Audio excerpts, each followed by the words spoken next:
Hey everybody, I'm back again with another video.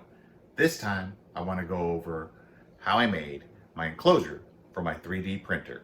I actually 3D printed some of the parts that went into the construction of it. Anyway, let's get started with another video. Let's go!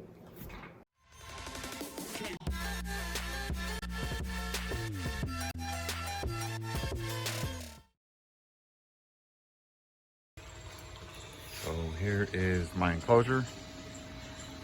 Got the skeletal frame done. I use these, I think they're called end brackets or something like that, but they are 3D printed.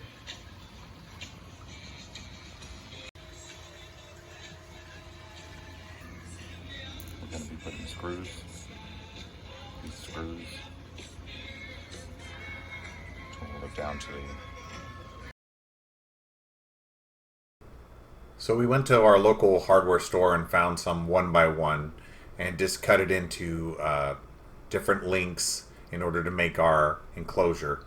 I utilized those end brackets to hook them all together, use some small screws, and it was really simple. Then we just had to cover the skeletal enclosure with the sheets of hardboard and put down a piece of particle board.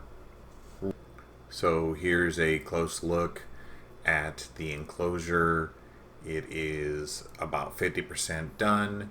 We got the brackets all tied in, the particle board on, and the hardboard on, which you can find locally at just about any big box store, Home Depot, Lowe's, whatever you have available.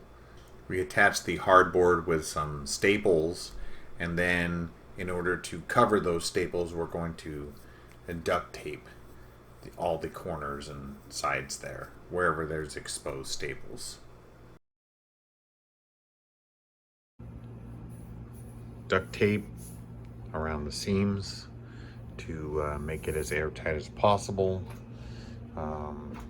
Built like a picture frame style door with some plexiglass. Put some LEDs in there. Magnet to hold the door shut. And there is the brackets that I downloaded from Thingiverse. Right there. With some particle board on the bottom. So the enclosure totally kills a lot of the sound from the printer, which is a plus.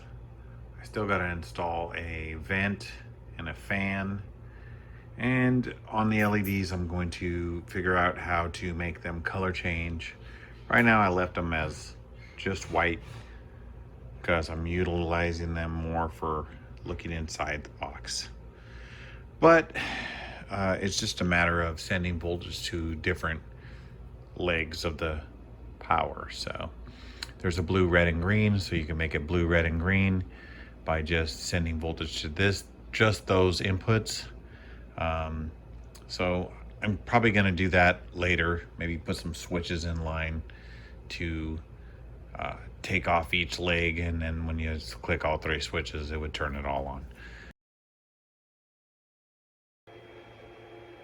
So here is my enclosure with the printer installed, and as you can see, I have plenty of room in here. I also installed some LED lighting, overhead lighting, a GoPro mount, the PLA holder is there, and it has plenty of clearance. I oversized the enclosure in order to be able to fit the plastic rolls, and also have even one on the side, so if I wanted to have a two-tone one or something, I could switch it right there. I actually have grown to like this holder. It took a while for me to figure out how to lace it in there and have it not shake too much, but now I've gotten used to it. The overall enclosure is built out of wood, a little bit of this hardboard, right here. And then we just put white duct tape on all of the corners. I used these 3D printed corners. I think they're called end corners or something like that.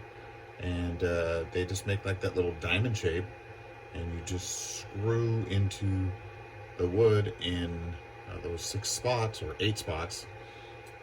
10, oh, there's tons of more spots. I don't know. You just screw it in and make your corners. And once you have all your corners made, it will make the enclosure. So I have 8 of those.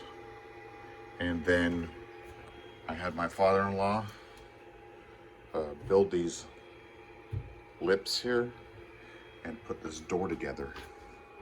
So the door is made out of these little L brackets, and it's like a picture frame.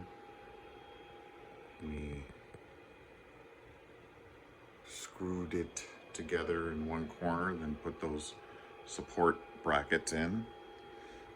Put a couple of magnetic holders on there, or the metal for the magnetic holder, and then just a simple door pull or knob right there. And as you can see, it's really, really quiet. It knocks down the sound big time. So it's... And then the other thing we did is put a plexiglass clear window in there and just drilled it really carefully and screwed it into the wood there. So everything had to be pre-drilled, and then used a piano hinge to do that. Then I stuck the LEDs on. Now I made this switch here to change the colors of the light. So we have on and off, but the other 2 I had to disconnect. It was having problems. I'll reconnect it one of these days, but I liked the blue color the best anyway, so I just kept that one on. So I can still shut it off right there. And then, so basically how this works is I have the blue lead, the red and the green lead, or actually the green and the red lead. I actually used color-coded LEDs too, so when you... But I didn't hook up those colors, but I do have the LEDs that are the color of which they would switch on, but I disconnected 2 of the leads. Overall, printer is awesome. The only thing that would be better is if it was a slightly bigger volume. I could actually get a bigger printer to fit in here, and that's one of the reasons I oversized it also, is if I ever replace my printer, I want to go with the bigger size, and I can always move the PLA or whatever type of filament I have to the side here, or even outside the enclosure. The only other thing I want to do is put in a exhaust pipe and exhaust it out of the area if I wanted to do some more other kinds of plastic. So anyway guys, that's my video. Hopefully you liked it and you found it informative, and it gave you guys some 3D printing ideas. I've been, working on this. I've had the enclosure for a while. It just took me forever to make this video. So hopefully it will inspire you to make one on your own. I got the end brackets from Thingiverse, and you should be able to download those. Just type in the search of Thingiverse and you can make one on your own. Anyway, that's my video. Thanks for watching. I'm gonna get the tech out of here. Later.